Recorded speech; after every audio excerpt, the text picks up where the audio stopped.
Hold on one second. Okay, I think we're live here. Hey, welcome back to Storytime with Dad Booker. Sorry for the delay. But we are back. We are ready to rock and roll. So today we're going to continue on with the third book of the Sheriff in a Small Town series. And this chapter is News Travels Fast. So if you remember from the last chapter, they're trying to figure out what the hell is going on because somebody's trying to, or Corman, they've discovered, is trying to get some money from people by saying he's going to put up a bunch of houses in this field. But from the looks of things, no houses are going to go up. I need my key. Hold on one second, please. And so these people are going to lose their money. And Talbot and Joe are trying to figure out what they can do to get this guy in jail so they can recover the money. So we're going to do News Travels Fast. The newspaper Joe picked up later had a note that infuriated him. He slammed the paper open onto the desk, opened at the letter to the editor section. Breathing heavily, he read, "It seems the sheriff is unable to prevent the recent theft of large pallets of building supplies.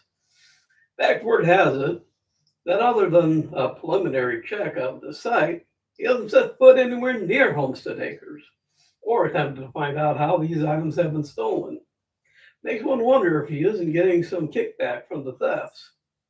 I know it's hard to fathom such a thing as from our noble Sheriff Stone, but other things have happened.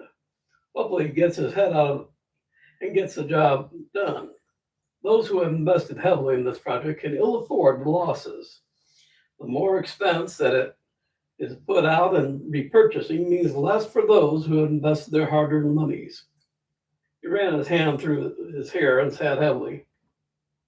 "Sheriff, how much longer are we going to let this keep on?"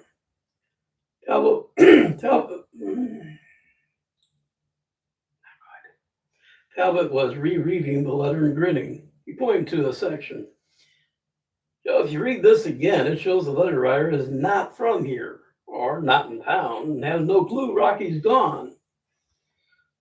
Joe snatched the page, reread it, and then sat back laughing. "It's got to be Corman. What a noob." Ted was going over his files and working out if he was ready to call Arthur. Picking up the phone, he dialed the number and asked for the county auditor. Arthur knew Talbot well enough that if he was called in, there was plenty of evidence. "I'll be there within an hour." Joe tidied up the office and made a fresh pot of coffee. They were calling in the big guns. It was best to put their best foot forward. Until Arthur got there, Talbot and Joe called every hardware store and lumberyard that might have sent anything to Homestead Acres. By the time Arthur arrived, they had determined nothing had ever been sent to the site. It had all gone to Renville. Talbot spent the remaining 15 minutes getting the file collated in an orderly. Morgan was looking out the office window, debating on going over to the courthouse just past time of day. The sight of Arthur arriving at the courthouse was too much for him, and he just had to know what was happening. He knew Talbot wouldn't have called Arthur in unless he was ready. Packed up his desk and headed out for lunch via the courthouse. Julia was coming down the street to pick up Morgan so they could have lunch together. Julia was coming.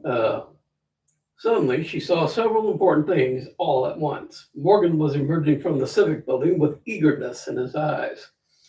A government car parked outside the courthouse. Joe opening the door for the government man with a determined face.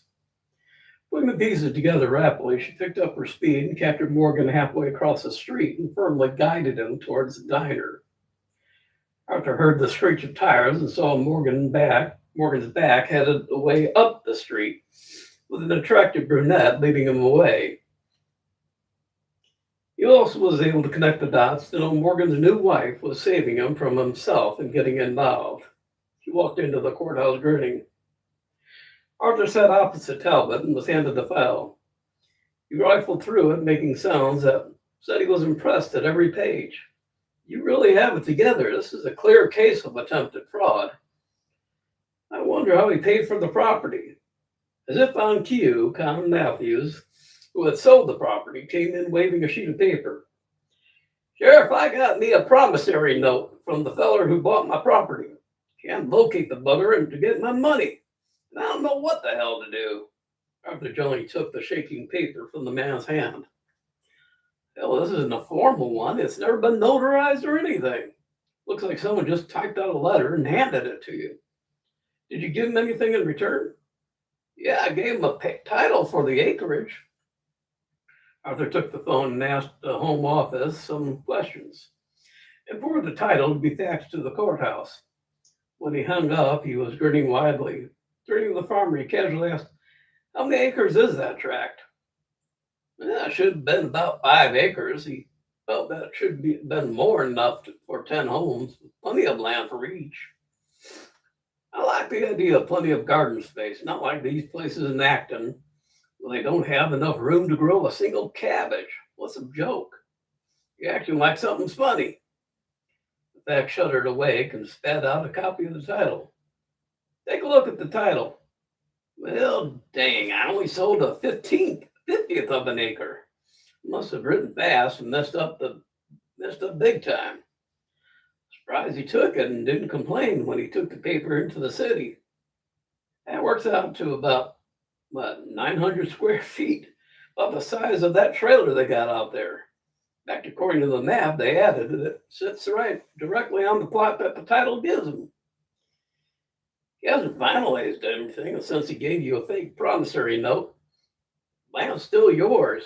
Heck, you might even own the small trailer and the equipment they left there. Arthur placed some calls and set the wheels of justice in motion.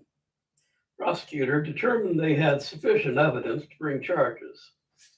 They contacted the sheriff near Renville to arrest Corman. Within half an hour, word had reached back that Corman was no longer in Renville. His company office was abandoned and all his accounts were emptied a week ago. Things did not look good for the people who had lost money. Talbot was sitting deep in thought over a map. He was tracing a circle around Renville and trying to find a place that Corman would run to. He placed a call to the sheriff of Monroe County. I think one of our birds has flown the coop and is headed your way or already in your area. His name's Corman, but he may be using an alias. He cleaned out his accounts and so is probably operating on cash. Yeah, sure, we can fax over a picture. Yeah, we're about a couple of hours away, but we'd love to be there at the pickup. Yeah, okay, we're heading out there now, and I'll call in over the radio when we're nearby. Thanks. Oh, my deputy has just sent the fax. The warrant is already out from the prosecutor. Okay, see you in a couple of hours. You get a drink. Yes, hot in here.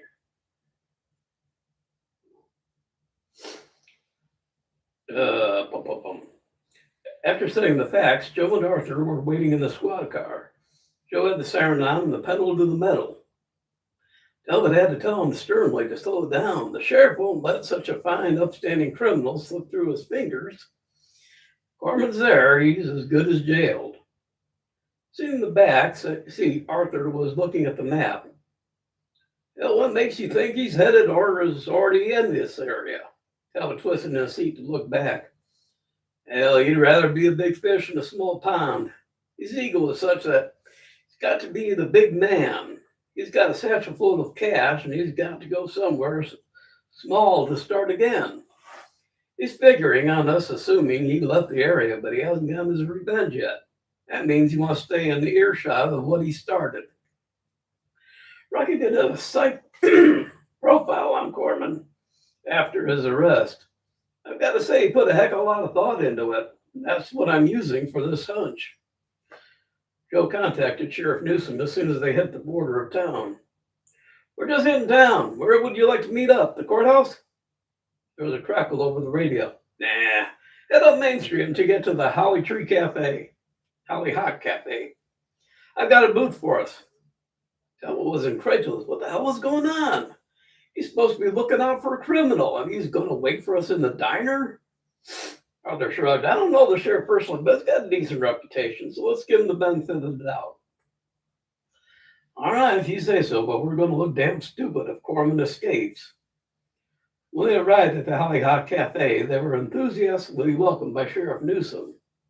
Yeah, sit down and relax. We'll have your bird caged up in a little while. The boys at the nets are out now, leading him to us. They sat down and were informed that breakfast has already been ordered and would be out in a couple minutes. Took the liberty of getting you folks the best this county has to offer. Hope you enjoy it. Talbot was glancing out the window.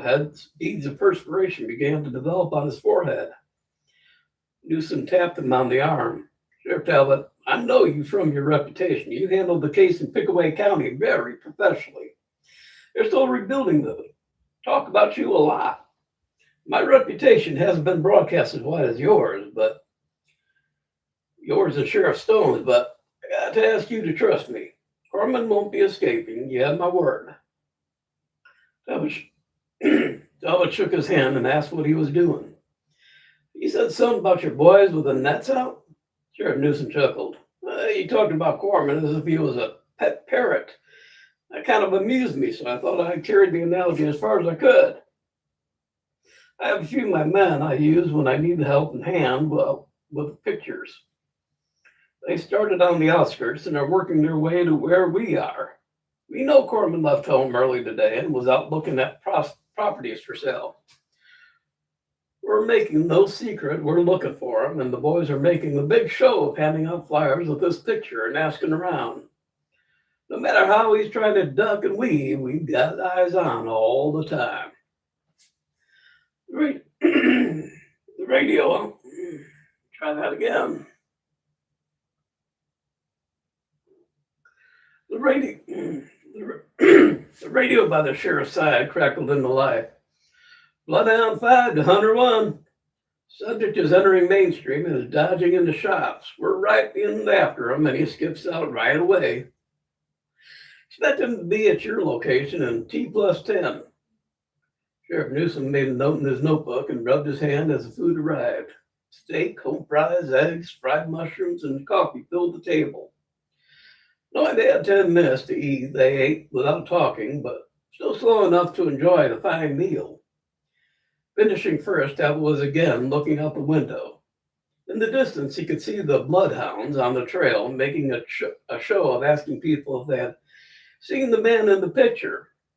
Corman was dodging in places and scurrying out, racing across the street only to encounter another bloodhound. The net was closing in, and he was getting tired. Perspiration shone through his suit coat that had nothing to do with the warm morning. He looked at the diner full of people as if sighting the promised land. Talbot and Joe rose and blocked the entrance and exits.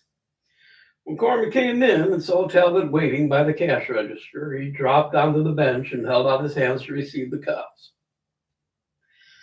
Sheriff Newsom took control of Corman and his satchel. Talbot, Joe, and Arthur went home.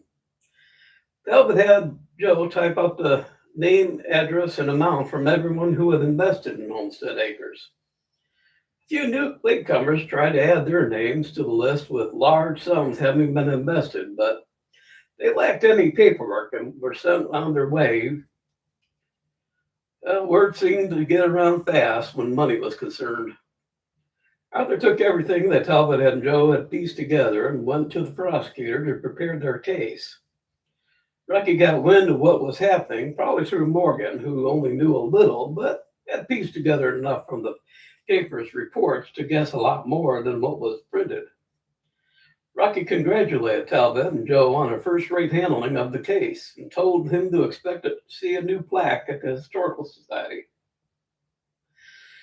For the most part, the trial and restitution went smoothly due to overwhelming evidence against the accused. One thing that amused Joe was that people were very upset at having to be content with their initial investment only. They were hoping to get double their money back as promised. Okay, the next chapter is Fame. So that one we'll be doing probably in a couple of days. That's actually going to be kind of a fun one. I'm looking forward to that. So that will be on, what day is today? Tuesday? So that will be on Friday. We'll be doing that one. That's not a long one, so we'll be, it'll only take about maybe 20 minutes at the most. And then we get on to a very interesting case. somebody's coming into town and it's not going to be good. So I look forward to seeing you, and I'll put a block up of about 3 or 4 of the next chapters onto Facebook, letting you know what's coming up. I'll put the blinks on here so that way you know what's coming. And I hope to see you here on Friday to hear the next chapter. Glad you're here with me today. And these are all up here if you want to see the current readings from the other books, and plenty of other books as well as books of my friends. So the lights going down. So I look forward to seeing you again on Friday. Thank you for being here. Be good and be good to yourself. Bye.